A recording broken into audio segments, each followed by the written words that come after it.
عاشق کا فون آیا تو اس نے کہا مفتی صاحب آپ نے میرے راز فاش کر دیا. میں نے راز فاش نہیں کیا بھائی, کسی کو کیا پتا میں کس کا واقعہ سنا رہا ہوں, میں نام تھوڑی بتا رہا ہوں. وہ جس عاشق کا واقعہ نا, اس نے کہا مفتی صاحب یار آپ نے میرے بارے میں سب کو بتا دیا. بھائی جان آپ کے بارے میں کس کو کیا پتا, میں کسی کا راز فاش نہیں کرتا. اب مجھے یہ لگا کہ بیان میں کھڑا ہو کر نہ بولے مفتی صاحب آپ نے میرا راز فاش کر دیا. وہ ایسے 3 آدمی نماز پڑھ رہے تھے نا, 3 آدمی نماز پڑھ رہے تھے, تو ایک کو نماز میں کچھ بات کی اس نے. جب اس نے نماز میں بات کی تو دوسرے نے بولا بھائی جان باتیں کرنے سے نماز ٹوٹ جاتی ہے, باتیں کرنے سے نماز ٹوٹ جاتی ہے. تو تیسرا بولتا ہے الحمدللہ میں نے بات نہیں کی. تو تینوں کی ٹوٹ گئی نا. تیسرا کہتا ہے اللہ کا شکر ہے میں خاموشی کھڑا ہوں. تو تینوں کی ٹوٹ گئی نا. تو ایسے ہی بعض لوگ, ہم تو راز فاش نہیں کر رہے ہوتے, وہ خود اپنا راز فاش کر دیتے ہیں. تو ایک عاشق کا فون آیا, کہنے لگا اب پورے بیان سے نا دیکھنا یہ کلپ نکلے گا اور ہٹ بھی یہ والا کلپ ہوگا. پھر لوگوں کے کمنٹس ہوں گے مفتی صاحب کیا عاشق معشوق کی مثالیں دیتے رہتے ہیں. پورا بیان ایک طرف, یہ والا کلپ کے لاکھوں ویورز ہوں گے اس کے, دیکھنا آپ. اور اس پہ جو لیبل لگے گا ایک سچے عاشق کا واقعہ, یہ لیبل لگے گا ایک سچے عاشق کا سچا واقعہ. تو سچے عاشق تو آج کل مارکیٹ میں ہول سیل کے حساب سے ہیں, جو اپنے آپ کو سچا, وہ سارے اس پہ سرچ کریں گے یار دیکھیں کیا ہوا. سیم ہمارے ساتھ بھی یہ ہو رہا ہے کہ نہیں ہو رہا. تو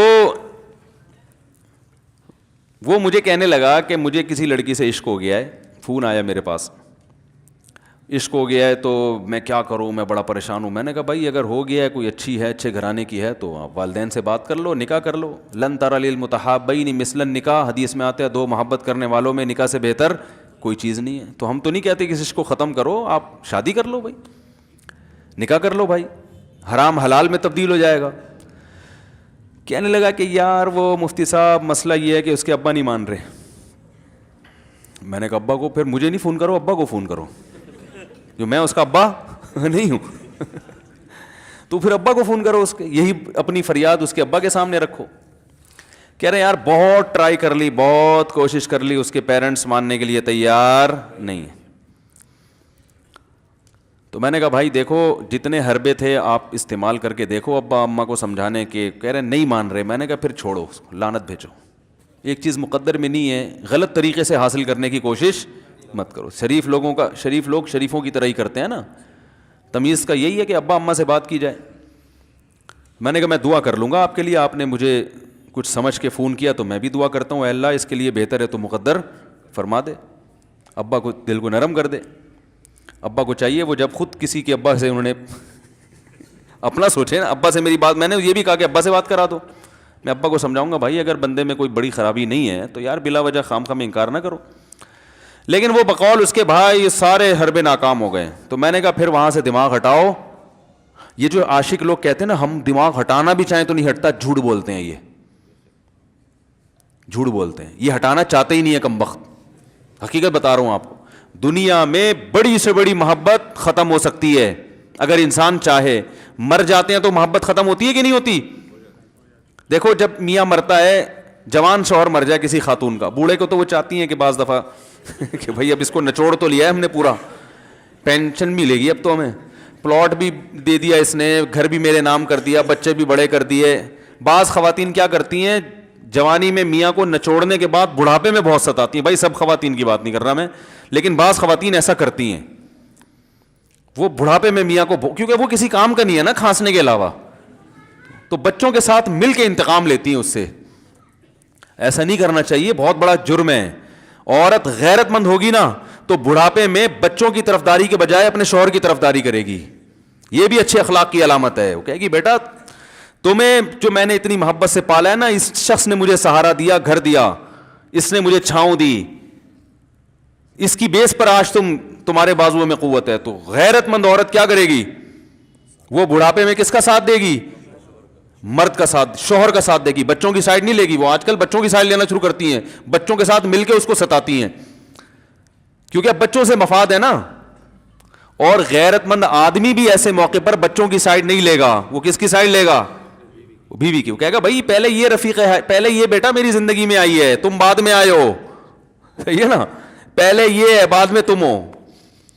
تو وہی غیرت ویرت شارٹ چل رہی ہے, کیا کریں یار, اب آدمی کیا رونا روئے بیٹھ کے جو ہے نا. تو کیا بات کر رہا تھا میں, وہ عاشق کی مثال دے رہا تھا. تو اس نے مجھے کہا کہ مسئلہ, اس نے کہا کہ بھائی بات یہ ہے مفتی صاحب بس دعا کریں, وہ مجھے ہر قیمت پہ چاہیے. میں نے کہا بھائی بڑے سے بڑا غم انسان, میں نے کہا کوئی ہاں میں عورت کی مثال دے رہا تھا, میاں سے کتنی محبت جوانی میں اس کا انا للہ ہو گیا, کیسا روتی ہیں, ہائے یہ کیا ہو گیا, ہائے یہ ہو گیا, ہائے, بڑا دھچکا لگتا ہے بیچاری کو جو صحیح محبت کرنے والی. ہمارے یہاں اللہ کا شکر ہے مشرقی عورتیں محبت ہی کرتی ہیں میاں سے, تو کیسا روتی ہیں, کتنا بڑا غم. تھوڑے دن کے بعد بھول جاتی, بھلائیاں. میں نے یہاں لوگوں کو دیکھا ہے باپ کا انتقال ہو گیا, ٹینشن سے پاگل ہو رہے ہیں, تیسرے دن ویلیاں لگاتے پھر رہے, بھول گیا ابا کا. مایوس کر دینا جب انسان اپنے آپ کو. تبھی کہتے ہیں نا بچہ گم جائے یہ زیادہ خطرناک ہے, مر جائے یہ کم خطرناک ہے. کیوں؟ مرنے کے بعد امید ختم, اب نہیں آئے گا. گمنے والے سے امیدیں ہوتی ہیں شاید اب مل جائے, شاید اسی ٹینشن میں زندگی گزار دیتے ہیں. تو عاشق کو چاہیے معشوق کے بارے میں یہ سمجھے کہ یہ میرے لیے مر گیا ہے, ختم, اس کا نمبر بلاک, اس کے بارے میں سوچنا ختم. کچھ دن طبیعت خراب رہے گی, اس کے بعد انشاءاللہ سیٹنگ پہ آ جائے گا. یہ کمبخت چاہتا ہی نہیں علاج کرنا, بار بار اس کی تصویریں دیکھتے رہیں گے, بار بار اس سے بات کرتے رہیں گے, بار بار اس کے بہانے سے اس کی گلی کا چکر لگائیں گے, اور پھر اسی کو سمجھانے کے لیے فون کرتے رہیں گے بار بار کہ میں تم سے محبت ختم کر رہا ہوں, سن لو. حقیقت ہے, یہ بھی ہوتا ہے عاشقوں کے ساتھ. دیکھو آئندہ مجھ سے بات چیت نہیں کرنا, کیونکہ میں بس یہ آخری کال تھی میری. بھائی جان ضرورت کیا ہے آپ کو یہ بتانے کی بھی آخری کال تھی یا پہلی کال تھی؟ یہ عاشق لوگ کرتے ہیں, حقیقت بتا رہا ہوں. آپ کو کہہ رہے ہو گے مفتی صاحب کو کیسے پتہ چل گیا ہمارے بارے میں؟ بھائی ہم نے پوری دنیا دیکھی ہوئی ہے, دنیا کے ہر آدمی سے ہم ملے ہیں الحمدللہ, اور ہم بھی اسی ماحول میں پلے بڑے ہیں جس میں آپ پل بڑھ کے جوان ہوئے ہیں. تو عاشق کیا کرے گا کمبخت, وہ بہانے سے سمجھاتا رہے گا, کبھی ڈانٹتا رہے گا, تعلق ختم, نمبر بلاک, آئندہ مجھ سے بات نہیں کرنا, میرا ایمان خراب ہو رہا ہے, جاؤ دفع ہو جاؤ. پھر 2-4 دن کے بعد چیک کرے گا کوئی کال تو نہیں آئی بھی, اس نے میری ہدایت پر عمل کیا, اس نے نمبر بلاک کیا. تو آپ کبھی بھی ٹھیک. پہلی بات تو یہ کہ عاشق کو چاہیے وہ یہ سمجھے کہ میں بیمار ہوں, یہ بیماری ہے. ہر وہ چیز جو آپ کو نارمل لائف سے ہٹا دے وہ بیماری ہے یا نہیں ہے؟ وہ ٹینشن ہے, وہ بیماری ہے بھائی. ایک چیز نہیں مل رہی, تمیز سے نہیں مل رہی, چھوڑ دو, اس کا تصور دماغ میں لانا چھوڑ دو, اس کا نمبر بلاک کر دو, ایسے ہو جاؤ جیسے تھا ہی نہیں. کچھ دن طبیعت خراب رہے گی, اس کے بعد انشاءاللہ ٹھیک ہو جاؤ گے. حضرت حکیم الامہ مولانا اشرف علی تھانوی رحمہ اللہ کے پاس ایک عاشق آیا. اس نے کہا ایک گھوسن کہتے ہیں نا, وہ جو گوالے ہوتے ہیں نا, ان کی عورتیں جو دودھ بیچتی ہیں, تو ایک دودھ والی عورت پہ یہ عاشق ہو گیا تھا, اور نکاح کو کوئی چانس ماس تھا نہیں. یہ حضرت حکیم الامہ رحمہ اللہ کے پاس آیا اور کہنے لگا کہ جو مسئلہ یہ ہے کہ میں جو ہوں نا, میرے دماغ میں وہ سما گئی ہے, اب جو ہے میں جو ہے نا بس میرا کوئی علاج کریں میں ٹھیک ہو جاؤں. ہاں, کہنے لگا مجھے وہ دلا دیں آپ اللہ والے ہیں, بہت پہنچے ہوئے بزرگ ہیں, تو بس آپ کسی طرح اللہ سے مانگیں وہ مجھے مل جائے. تو حکیم الامہ نے فرمایا کہ دیکھو بھائی, پہلے تو استخارہ کرو. استخارے کا مطلب وہ والا نہیں استخارہ جو آج کل ہو رہا ہے, یعنی اللہ سے دعا مانگو, اللہ یہ بہتر ہے تو مقدر کر, بہتر نہیں ہے تو مقدر. ہو سکتا ہے اللہ کے علم میں یہ بہتر ہی نہ ہو, یہ بھی تو ممکن ہے کہ آپ چاہ رہے ہو ہر وہ چیز جو ہم چاہتے ہیں وہ ہمارے لیے اچھی نہیں ہوتی. تو اللہ سے پہلے دعا مانگو, اور پھر جو ہے وہ پیغام بھیجو. اگر نہیں قبول ہوتا تو پھر اپنا دماغ یہاں سے ہٹاؤ. اور دماغ ہٹانے کا طریقہ یہ ہے کہ اس کا جان بوجھ کر تصور نہ کرو. یہ میں نے پورا واقعہ ایسے سنا رہا ہوں کہ کوئی عاشق واشق بیٹھا ہو تو وہ سن لے کہ اس طرح سے علاج ہوگا. کبھی اس کا دماغ میں تصور نہ لاؤ, ٹھیک ہے نا, جان کر نہ لاؤ. خود بھی آ رہا ہے تو وہ ایک الگ بات ہے نا, وہ تو غیر اختیاری چیز ہے. خود سے آ رہا ہے تو ایک الگ بات ہے. جان کر نہ سوچو اس کے بارے میں, اپنے آپ کو مصروف رکھو, اس کی طرف کبھی جاؤ نہیں, اس راستے سے نہ گزرو. تو یہ پرہیز ہے, یہ پرہیز کرو گے تو پھر میں دوا بتاؤں گا. یہ بھی دوا نہیں, میڈیسن نہیں دی ہے, یہ تو اس میڈیسن کے پرہیز ہیں. اس کے بعد میڈیسن بھی ملے گی, جو ذکر وہ بتائیں گے اللہ کا ذکر وہ بعد میں, پہلے یہ پرہیز. اس نے کہا یہ نہیں ہو سکتا مجھ سے. اس نے کہا مجھے تو دودھ چاہیے نہیں ہوتا، پھر بھی وہاں جاتا ہوں میں دودھ خریدنے مجھے تو دودھ کی ضرورت نہیں ہوتی پھر بھی جاتا ہوں.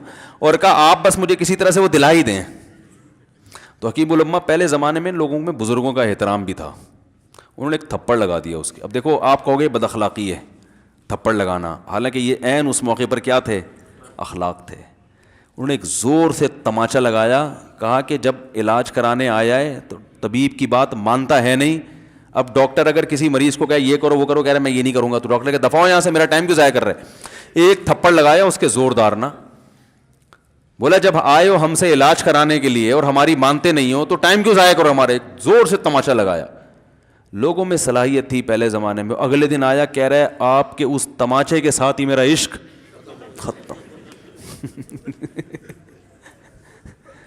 تماچا لگا ہے اور عشق ختم. حکیم الامہ کو حکیم الامہ اس لیے تو کہتے تھے کہ وہ جانتے تھے کس کا کیسے علاج ہوگا. اس کا علاج تمیز سے نہیں ہو سکتا اس کو یہ ہے کہ زبردستی اس کے کولے میں انجیکشن ٹھوک دو. تو وہی کیا انہوں نے. تو لگایا زور سے تھپڑ اس کا. تو ایک اور واقعہ ایسا بڑا دلچسپ ذہن میں آیا تھا، اس کا بھی علاج ہو گیا تھا فوراً. یہ تو تھپڑ لگایا تھا نا، بڑا دلچسپ واقعہ ذہن میں آیا تھا، نکل ہی گیا ذہن سے. تو انہوں نے لگایا اس کو زور سے تھپڑ اور اس کا ہو گیا علاج. ہاں ایک دہریہ آیا، ایک شخص آیا، دہریہ نہیں تھا مسلمان تھا، یونیورسٹی میں پروفیسر تھا. وہ کہنے لگا مجھے اسلام کے بارے میں نہ بڑے وسوسے آتے ہیں، پتہ نہیں اسلام ٹھیک ہے یا نہیں ہے، کیا ہے یہ. ہر آدمی کا علاج دلائل سے نہیں ہوتا، یاد رکھو. جو حکمت والے لوگ ہوتے ہیں وہ سمجھتے ہیں کہ اس کا فالٹ ہے کیا، اس کے اندر ٹیکنیکل خرابی ہے کہ اس خرابی کو دور کرتے ہیں. اس کو ہر طرح سے دلائل سے سمجھا دیا. پھر بھی آیا کہنے لگا حضرت مجھے بڑے اشکالات. حضرت حکیم اللہ نے فرمایا دفع ہو جا یہاں سے، تیرے جیسے آدمی کو اسلام کی بالکل بھی ضرورت نہیں ہے، تو کافر ہو جا. تو یہ سمجھ رہا ہے کہ تو اسلام پر احسان کر رہا ہے. یہ جملہ انہوں نے کہا ہے اور کہہ رہے میرے سارے وسوسے ختم. اس کو فالٹ اس کے اندر یہ تھا، وہ یہ سمجھ رہا تھا گویا اللہ کو کچھ مل رہا ہے میرے جیسے پروفیسر کو اسلام میں داخل کر کے، اور اسلام کو میری ضرورت ہے اور مجھے سمجھ میں نہیں آ رہا. جب اس کو بتائیں گے اسلام کو تیری ضرورت نہیں ہے اور نہ ہمارے پاس اتنا ٹائم ہے کہ ہم ساری صلاحیتیں تیرے اوپر ہی خرچ کرتے رہیں بیٹھ کے، تو ہو جا بھائی، جہاں اتنے سارے لوگ کافر ہیں ایک اور ہو جائے گا. تو کیا سمجھتا ہے تو چاہتا ہے اتنا پروٹوکول دیں کہ سب کو چھوڑ کے ہم تیرے پیچھے لگے رہیں. تو اس کو اپنی اوقات سمجھ میں آ گئی، اس کو اوقات سمجھ میں آ گئی، بھائی یہ میری ضرورت ہے، اسلام کی ضرورت میں نہیں ہوں. لیکن یہ آپ نہ کرنا شروع کر دیں کہ تھپڑ لگا رہے ہیں اور یہ کر رہے ہیں. ہر آدمی پہ ہر چیز سوٹ نہیں کرتی. تو اسی وجہ سے دیکھو اسلام نے بچوں پہ سختی کرنے کی بھی اجازت دی ہے، بلکہ بعض مواقع پہ حکم دیا ہے. لوگ کہتے نہیں بچوں سے سختی بالکل نہ کرو، بچوں سے سختی بالکل نہ کرو. بھائی بعض چیزیں بچے محبت سے سمجھیں گے، بعض چیزوں کی اہمیت محبت سے نہیں، وہ سختی سے سمجھ میں آئیں گی. میں الحمدللہ اپنے بچوں پہ ہاتھ نہیں اٹھاتا، بہت کم نوبت آتی ہے. ایک چھوٹے بچے نے میرے کیا کیا، بغیر پرمیشن کے نا میز سے 5 روپے اٹھا لیے. بچوں کو ہم نے بتایا ہے کہیں بھی کوئی بھی پیسے پڑے ہوئے ہوں، تھوڑے ہوں زیادہ، کوئی بچہ بھی والدین کی پرمیشن کے بغیر پیسے کہیں سے بھی نہیں اٹھائے گا، چاہے کتنے بکھرے ہوئے پیسے پڑے ہوئے ہوں. ہوتا ہے نا آدمی بٹوا نکال کے رکھتا ہے، پیسے بکھر گئے. بچوں کو کہا ہے کیونکہ اس سے عادت کیا ہوتی ہے. تو ایک بچہ بھی نہیں، بچی نے کیا، 5 روپے اٹھا لیے. مجھے یاد ہے اس کو میں نے زور سے تھپڑ مارا. وہ تھپڑ خوف بٹھانے کے لیے کہ یہ معمولی جرم نہیں ہے. وہ دن آج کا دن کئی سال ہو گئے اس واقعے کو، یعنی میرا خیال ہے 6-7 سال تو ہو گئے ہوں گے. پیسے پڑے رہتے ہیں، کبھی کوئی بچہ ہاتھ، کیونکہ اس کو پڑا ہے تو سب کو عبرت ہو گئی. کیا ہوا، ان کے مزاج میں ایک چیز انسٹال ہو گئی ہے، سافٹ ویئر ڈال دیا ہم نے، انسٹال کر دیا. سمجھ رہے ہو نا کیا ہو گیا بھائی؟ انسٹال کر دیا. ویسے سمجھانے سے نہیں ہوتا، بیٹا دیکھو 5 روپے اٹھانا بہت بری بات ہے. بچہ کیا کہتا ہے؟ بعض دفعہ بچوں کی مائیں آگے دلائل 5 روپے ہی تو ہیں. بعض دفعہ بچوں کی مائیں دفاع شروع کر دیتی ہیں 5 روپے ہی تو ہیں نا، اس میں کون سا طوفان آ گیا. آپ کا پیسہ بچوں کا پیسہ ہی تو ہے بھائی. اس نے 5 اٹھا لیے تو اس کو تھپڑ پڑ رہا ہے، تو میں نے تو اگر 500 کا اٹھا لیا مجھے تو پتہ نہیں کیا کر دو گے. تو وہ بعض دفعہ عورتیں بھی الٹے سیدھے دلائل شروع کر دیتی ہیں. جب چانٹا پڑ گیا تو بچے کی ماں کو بھی اندازہ